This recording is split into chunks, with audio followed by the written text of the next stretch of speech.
Sosok Al-Bahri, sopir bus mau tewaskan 8 orang di Bromo, tahu rem tak beres sebelum kecelakaan. Sosok Al-Bahri, sopir bus maut yang menewaskan 8 orang di jalur Gunung Bromo, akhirnya terungkap. Kecelakaan nahas ini terjadi di Desa Boto, Kecamatan Lumbang, Kabupaten Probolinggo, pada Minggu 14 September 2025. Bus pariwisata bernomor polisi P7221UG tersebut mengangkut rombongan pegawai Rumah Sakit Bina Sehat Jember yang baru saja pulang berlibur. Akibat insiden ini, 8 orang meninggal dunia, sementara 44 penumpang lainnya luka-luka, mulai dari ringan hingga berat. Sopir bus, Al-Bahri, diketahui lahir pada tahun 1968 dan kini berusia 57 tahun. Ia merupakan warga Desa Geladak Pakem, Kecamatan Sumbersari, Kabupaten Probolinggo. Dalam kecelakaan itu, Al-Bahri sendiri mengalami luka di bagian tangan. Yang mengejutkan, Al-Bahri mengaku sudah merasakan adanya masalah pada rem sebelum kejadian. Ia menyadari rem bus terasa tidak normal sejak melewati kawasan Jatian, Desa Boto.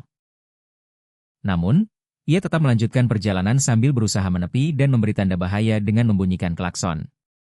Al-Bahri bahkan sempat meminta kondektur bernama Melo untuk memperingatkan penumpang karena rem bus mulai blong. Sayangnya, kondisi jalan yang menanjak dan menikung, ditambah arus lalu lintas yang padat, membuat situasi semakin sulit dikendalikan. Ia akhirnya membanting setir ke kanan, hingga bus kehilangan kendali, menabrak pembatas jalan, lalu terjun ke bawah dan menghantam pagar rumah serta sebuah motor kurir. Al-Bahri mengaku hanya bisa pasrah, karena sistem pengereman sama sekali tidak berfungsi. Menurut pengakuannya, kondisi bus sebenarnya masih normal saat berangkat maupun di awal perjalanan pulang. Rem blong disebut terjadi mendadak ketika bus sudah memasuki kawasan Jatian. Dari pihak kepolisian, Kasubdit Gakum Ditlantas Polda Jatim, AKBP Septa Firmansyah, menyebut pihaknya masih mendalami penyebab kecelakaan. Olah tempat kejadian perkara sudah dilakukan, bahkan menggunakan alat 3D scanner untuk mengetahui kecepatan bus serta faktor teknis lainnya. Hasil analisis diperkirakan keluar dalam 3 hari ke depan. Sementara itu, identitas para korban juga mulai terungkap. Di antaranya, Hendra Pratama, Wardatu Soleha, dan putri mereka yang masih berusia 7 tahun, Aiza Fahrani Agustin.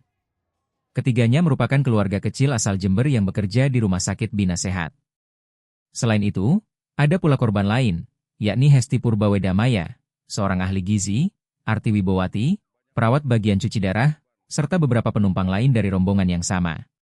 Peristiwa tragis ini menjadi duka mendalam bagi keluarga korban sekaligus peringatan serius mengenai keselamatan transportasi wisata.